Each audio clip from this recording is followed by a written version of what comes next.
こんにちは。銀座成功堂斉藤久です。日本刀の美京都編最後は素晴らしい作品の収集家としても有名な小川博様をお尋ねし、日本刀にまつわるお話を伺いたいと思います。小川様は日本美術に造詣が深く、日本刀においては貴重な作品を収蔵し、そして研究されています。さて、どんなお話が伺えるか楽しみです。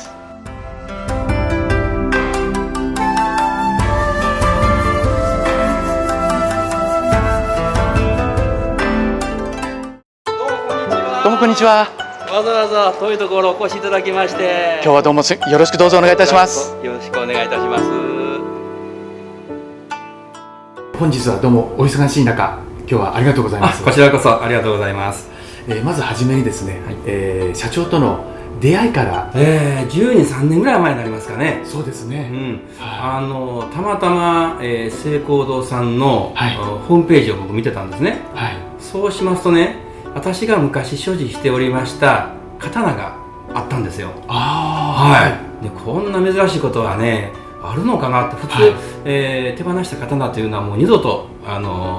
見ることはないというふうに言われたんですけども、それがたまたま成功堂さんのホームページに載っていたということで、でそこで、メールをね私差し上げたことを覚えてるんですよ。ありがとうございました。実はこれ私が持っていた刀なんですよと。でそれが非常にレアな方なんでね、そうですね、堀川門やったんですけども、普通堀川門と言いましたら、国広をはじめ、出羽大乗とか、正弘とか、国友とかね、その一流どころの、刀工さんの刀を求められると思うんですが、私はそうじゃなくして国広の大作大名をされてた方の刀が、非常にこう印象的にありましてね、それを所持してたんですけれども、その刀が、手放して何年か後に成功堂さんのところに、あったということで、そうだったんですね。非常になんかこう縁を感じましてね。それでその時に、私どもで、所有しておりました政子政宗という金峰の刀を持って、初めて私お伺いさせていただいたというふうに記憶しております。そうなんですよ。私政宗は、今まで縁がなかったんですけども、実際そういったその売りに出ている政宗をこう手に持ったというのは初めてでね、非常に感激した覚えがありましたね。その時はちょっとご縁がなかった、そのままになったんですけども、いまだに政宗の地金刃文は目に焼き付いておりますね。ありがとうございます。で、ですね、社長、こちらのですね、社長の会社のですね、業務内容ですね、をこう簡単にお話をいただければ。そうですね。私どもは製本業といいまして、印刷してきたものを本の形に加工する会社ですね。で、歴史は大正10年といいますから、ちょうど来年で創業100年を迎えるわけなんですね。今から、30年ぐらい前ぐらいからその通販の仕事が世の中増えてきまして、カタログですね、それに特化した工場を作ろうじゃないかということで作りまして、そしてその当時通販のカタログというのはみんなこの情報を見ながら手作業で封入されてたんですね。でこれをなんとか自動化で機械でできないかなというふうに思いましてね、ところがなんかそんなことはもうとても膨大な仕事でできる通りがないと言われたんですけども、いろんなその技術者と話をして研究をして、それで、25年ぐらい前にそれが実用化になりまして、で、特許を取ることができました。多分できないだろうということをやっぱりやらなあかんだろうということでね、いやいや素晴らしいと思います。挑戦したわけなんですけれどもね。社長にとってですね、日本刀ですね、このお仕事などを通じてこうどういう関わりなどがありますでしょうか。皆さん刀をお持ちの方はこう刀を見てですね、心が落ち着くとか、あるいはその力をいただくとか、皆さんそういうふうにおっしゃいますね。もちろんその通りだと思うんですよ。で私の場合はやはり、子供の時から刀が好きやったもんで、でこうウィンドウガラス越しに刀を見てますとね、やっぱり非常に高価ですよね。とてもはないけども、なかなか買えるようなものじゃないと。でいつかはやっぱりこういった刀を持ちたいなというなことで、大人になってから頑張ったらこのぐらいの刀は持てるんじゃないかなとかね、はい、いうようなことで、仕事をするためのこの機動力、原動力に刀は私はなってるんじゃないかなと思いますね。昔の武将はやっぱりそうですよね、一国にも代え難い名刀なんて言いますよね、やはりその刀を所持するがために皆さん各部署は頑張ってこられたというふうに、まさにその象徴であるんだろうなと、そういうふうに思いますけどもね、それだけ力のあるものだと私は思いますが。そうですね、それでは今日社長お持ちの、貴重なですね、二振りをぜひご紹介いただきたいと思いますが、まずこちらの一振り目から。はい、こちらは、小備前正経でございますね。ちょうど時代的に言いますと平安時代末期から鎌倉初期にかけての、刀工の刀だと思いますが、大体約、900年そうなりますね、前のということになりますね。で正経は、小備前の中では友成と並んで二大巨匠の一人だと言われております。特にこの正経は、小備前の中でも地金がとても綺麗で、そうですね、やはりこちらの太刀も本当に地金が本当に綺麗な、とてもその900年もう時代が経ってるようには見えない、古いんですけども新鮮なんですね。で生き生きしているというふうに僕は感じるんですけれども、それとこちらの太刀はですね、要するにできた当時の、姿のままで短くされたりしていないという、これが何より本当に貴重な、そうですね、ことかなと。特別重要統計に指定されてるんですけれども、おそらく9振りぐらい、特別重要統計に指定されてるんですかね、そのうちに今の現時点では、在名産中子というのは確かこれ1本だと思いますけれども、その時代のですね、ほとんどがこの短くすり上げられているという。ですからもっともっと高い評価を得ても、この古い時代の産のものというのはいいんではないかというふうに私個人的にいつも思っているんですが、この時代の特徴の刀といいますと、もう何と言いましてもこの優美な美しい姿ですね。そうですね、腰反りが高くて、でも余計なものを全て剥ぎ取った、もうこれしかないというような姿なんですよね。これはもう何ともやっぱ言えない、優雅な美しさ。そうですね。それがやっぱり産であることに、本当に顕著に、はっきりと見て取れるというところが本当に素晴らしいなと。そうなんですよね。で、今社長がおっしゃったように非常に地金が清涼な地金で、よく積んでおりますね。でそこに小煮えがもう厚くついておりまして、にもかかわらず乱れ移りが鮮明に立っているという、もう非常になかなかこういう難しいことはできないと思うんですけれども、さすが名工正経だなと思いますね。で刃文が小備前、普通の小備前と比べまして非常に華やかな刃文なんですね。正経は往々にして洗礼された刃文を焼くんですけども、特にこの正経はなんかもう一文字のような刃文で、ちょっと珍しいでね、非常に冴えた刃文で、鮮やかな刃文の正経だなと思いますね。一説にはですね、正宗ですね、正宗の作刀理念にはこの小備前があったのではないかと、そのように聞いてますね。やはりですからそういう意味ではこの正経なども正宗の師匠ということに当たるのではないかなというふうに。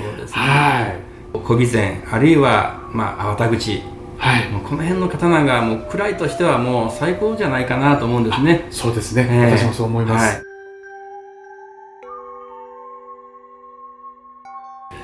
それでは、本日2振り目、こちらの刀をご紹介お願いいたします。こちらは神刀なんですけれども、井上神海の、打ち刀でございます。こちらの方はご存知のように泉の神国貞の次男で、ありまして、お父さんの後を継いで、2代目国貞を名乗っていた刀工でございますね。でそして自身の刀を朝廷にこれ献上したんですね。でその当時のその朝廷が大変この感激をして、素晴らしいということで、菊の紋を中子に打ってよろしいというふうなお達しが出たみたいですね。そうですね。あとその漢文12年だと思うんですが、名を泉の神国定から井上新海に改めた刀だということでございますね。でこの刀の特徴は何と言いましても、非常にやっぱりその地金が美しい、よく積んで、冴えておりますね。そしてもう刃もいかにもその匂い口が深い刃文になっておりまして、で明るく冴えております。その中に、砂菓子金筋が貫くように力強く入っております。これが新海の特徴だと思いますが、で大阪神道ですね。で大阪神道はやはりその美しい刀を作るというのがモットーだと思うんですが、新海の場合はただ美しいだけじゃないんですね。その中に力強さ、この地金を見てもガッと詰まって、そこに地形が入って、これまた煮えが非常に美しくてキラキラ光っているんですね。で刃文も金筋が入って非常に力強く覇気のある作になっているかと思います。それゆえにこの新海は、作刀理念には総州上皇、とりわけその郷義弘があったのではないかというふうに言われていますけど、そういうふうに言われますね。神道の中でこれだけ品格があって、そして風格のある刀っていうのはなかなかやっぱりないんじゃないかなと思いますね。で新海名は、漢文12年からあとその、11年ぐらい使ってたんですかね。そうですね。ですから意外とその新海名の刀は少ないんですね。11年ぐらいしかないので、そういうところにやっぱり、新海の、やはり人気の高さがあるのではないかと。特にこれ延宝4年の刀なんですが、その大阪神道みんなそうなんですが、この延宝年間の刀ってみんな出来がいいんですね。そうですね。特に新海の場合はほとんどがその例えば国の指定認定、あるいはその日東宝の重要刀剣とか特別重要刀剣がもうほとんどこの延宝年間に集中しているというのが特徴じゃないですかね。新海名はもう本当に少ないんですけども、ほとんどの刀が出来がいいんですね。打作は本当に見たことないですね。片やその東の横綱の虎鉄なんで、もう素晴らしい名刀があるんですけども、ところが虎鉄の場合は名刀もあるけれども、あれと思うのもたまにあるんですね。あれ不思議ですね。ところが新海の場合は新海名になっているこの延宝年間の新海もほとんどがもう平均点が高いと言いますかね。その辺はやっぱりすごいなと思いますね。そんなところにこの新海の魅力、それから人気の高さがそうでしょうね。あるのではないかなと思います。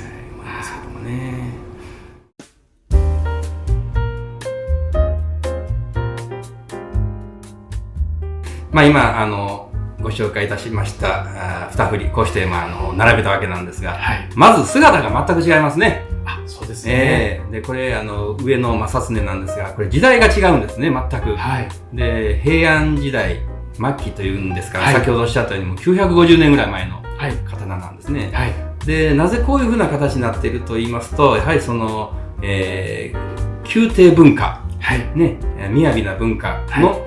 刀ということで、姿もこうしたもう雅な美しい姿になっているということなんですね。これが一つの特徴かと思います。で下の新海はこれは江戸時代初期でございますね。もう戦もほとんど終わりまして太平の時代になりました。そうですね。ですから非常にこの世の中が安定していきまして、皆さんの見る目が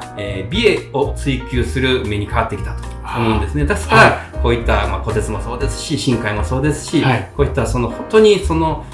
武器から美術品の変わっていく過程の刀の姿と作りではないかなと。これだけ同じ刀でも全く違う刀になってるんかなと思いますけれどもね。で刀は武器であったんだけれども、やっぱりこの信仰の対象にもなってたんですね。ですから神社仏閣にご神体として奉納されているのも非常に多い。はい、多いですね。あるその名刀には神が宿るとかね、そうですね、言いますよね。はい、ですから本当に見ていて心がやっぱりスーッとしてしまいますし、はい、やっぱりこう自分自身がこういったその刀を持つにふさわしい人間かなと自問自答するわけですよ。まだまだなってないんですが、少しでもなりたいと思う気持ちがやっぱり湧いてくると、そのように私は思いますけれどもね。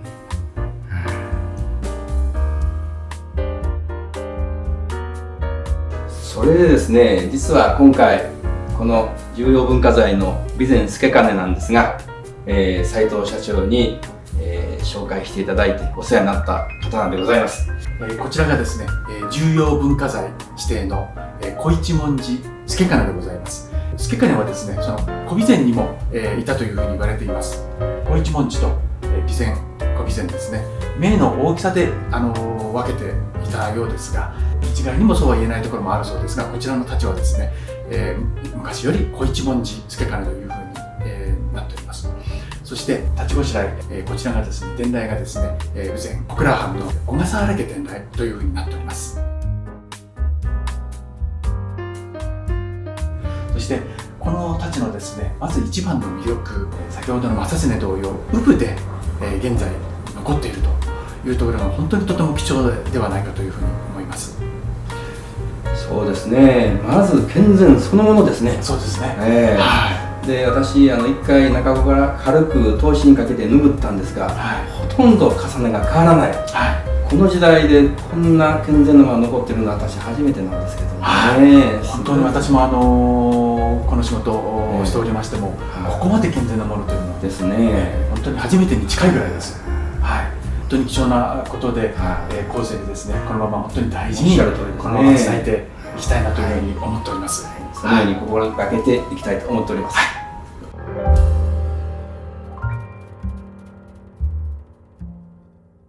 それでは日本刀をですね、今後未来へつなげていくには、